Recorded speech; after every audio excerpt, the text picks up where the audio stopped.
Welcome back. A 2 News exclusive. Hard questions about a site selected to house a retired space shuttle. As we all well know at this point, NASA did not choose our National Museum of the United States Air Force.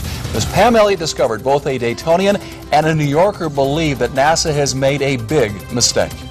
Today, I'm proud to announce where these national treasures will be displayed and enjoyed by millions of Americans once the shuttle program concludes. One man, one decision, and we brought it to you live. In the end, Dayton was devastated. No mention of the National Museum of the United States Air Force. And perhaps the most troubling choice was this. And New York City's intrepid Sea, Air, and Space Museum, on whose flight deck Mercury and Gemini modules and flight crews were returned to us after splashdown. Intrepid proudly served in World War II and is now the site of an interactive museum on the Hudson River. But the museum has been marred by some not-so-proud moments. Last year, the man in charge, Bill White, quit suddenly after nearly 20 years. White later reached a $1 million settlement with the New York State Attorney General for his role in a state scandal. I do not believe that the Intrepid Sea, Air, Space Museum has yet the qualification to care for something that valuable.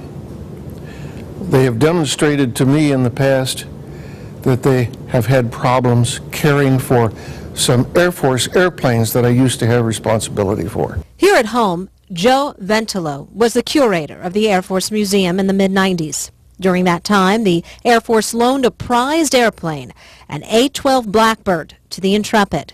He says he tried to get it back when he learned it was deteriorating on the deck of the museum in New York. We tried, and we were told by the Pentagon to lay off. Why?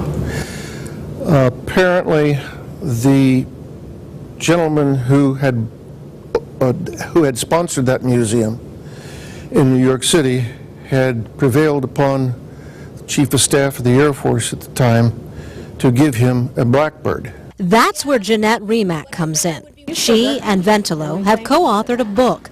They share a passion for planes and preserving history. I spoke with Remack using Skype. I was very concerned. The airplane was going hell in a handbag. That's the only way I can put it, and it hurt to see it. And I'll tell you, too, that it wasn't just the A-12 that was having issues on the Intrepid. All their airplanes were. Remack worked undercover as a volunteer for the Intrepid Museum. She took these photos of damage done by too much water and what she considers staff neglect in New York. Here's a copy of a letter sent to Remack by Vice Commander Lieutenant General Richard Reynolds, dated September 2004. In it, Reynolds acknowledges the pictures are disturbing, as are the reductions in curatorial and restoration staff at the Intrepid Museum. The letter goes on to indicate that the Air Force commander will send 2 senior staff members to perform inspections. I'm a New Yorker, understand. I love my city. I love Intrepid to the ground. She moves me deeply, but I got to tell you, Enterprise doesn't belong here. On the web, you find the Intrepid Museum's plan to enclose the Enterprise, but Remack and Ventilo believe it's not good enough. Do you think the NASA administrator's shuttle decision is going to come back to bite him? I think he should be, because if that shuttle is damaged, seriously damaged, it will be an indicator that it was put in the wrong place. It's an insult and to the program. It's an insult to the astronauts that have flown, the people that have died, the people that have worked on the program. It's an insult to me.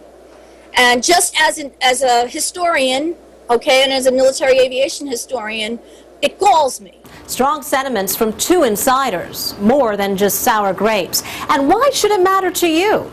Well, you paid for the shuttles, and what happens to them will determine what future generations know about U.S. spaceflight.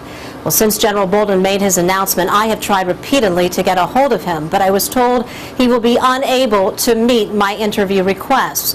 So I took my concerns to the Vice President's office, Vice President Joe Biden, and I have yet to hear back. Pam Elliott, 2 News, on your side.